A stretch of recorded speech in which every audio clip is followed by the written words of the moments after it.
আমাদের শরীরে small joint কতগুলো আছে? অভাব নাই। লার্জ জয়েন্ট কয়টা আছে? 10টা। লার্জ জয়েন্ট কয়টা আছে?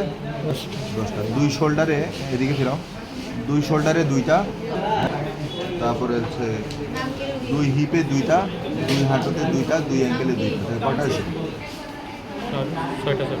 হ্যাঁ, একটা 2টা 3টা 8টা।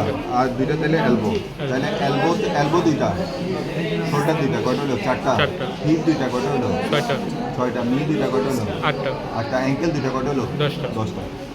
এই 10টা হচ্ছে লার্জ জয়েন্ট, আরগুলো স্মল অ্যান্ড মিডিয়াম জয়েন্ট। ঠিক আছে? কোনো রুগীর হাতের এই জয়েন্টগুলো হচ্ছে সবগুলো স্মল জয়েন্ট, তাহলে এগুলো কি স্মল জয়েন্ট, এগুলো কি স্মল জয়েন্ট, এগুলো কি স্মল জয়েন্ট, এগুলো স্মল জয়েন্ট।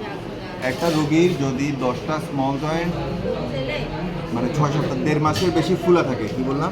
1.5 মাসের বেশি ফুলা। একটা রুগীর 10টা স্মল জয়েন্ট যদি 1.5 মাসের বেশি ফুলা থাকে, আমরা এই রোগকে কি বলি? Rheumatoid arthritis. এই রোগীর দেখো, এদিকে ফেরাও, এখানে 2টা আছে না? এই 2টা ফুলা না? হ্যাঁ, এই 2টা ফুলা, তাহলে 2টা আছে। 1 2 3 4, 1 2 3 4, তাহলে 4টা 4টা 8টা, 8টা 2টা 10টা। আপনার রোগ কতদিন? এই ফুলা এই ব্যথা কতদিন? মাসখানেক না আরো বেশি? মাসখানেক না আরো বেশি? 2-4-5 দিন বেশি হবে। তাইলে এই রোগীর হঠাৎ করে হয়েছে, একজনের হাত দিয়ে দেখো, জয়েন্টগুলো গরম,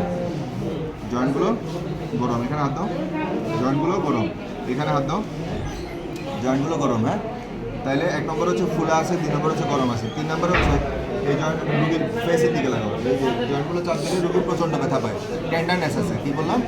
টেন্ডারনেস আছে। তাহলে কোনো রোগীর যদি 10টা স্মল জয়েন্ট 6 সপ্তাহের বেশি ফুলা থাকে, তাহলে এই রোগীর রোগ কি? Rheumatoid arthritis. রিউমাটয়েড আর্থ্রাইটিসের জন্য অনেকে টেস্ট করে, যেমন RA টেস্ট, NTCCP টেস্ট, এগুলো করে। আমি দেখছি মেজরিটি রোগী কোনো টেস্ট ছাড়াই ডায়াগনোসিস হয়ে যায়। তাহলে এখানে ধরো 1টা 2টা 3টা 4টা 5টা 6টা 7টা 8টা 9 10 11 12 13 14 15 16, এই 2 হাতে স্মল জয়েন্ট কটা? 16। এখানে 4টা, এখানে 4টা, 8টা, তাহলে 8 8 16টা 17টা 18টা। এই জয়েন্টগুলোর মধ্যে তুমি যদি মিলাই 10টার মতো করে ফেলতে পারো, তাইলে তোমার কি হলো? ডায়াগনোসিস হয়ে গেল। এই রোগীদের রোগ কি? Rheumatoid arthritis. ওকে।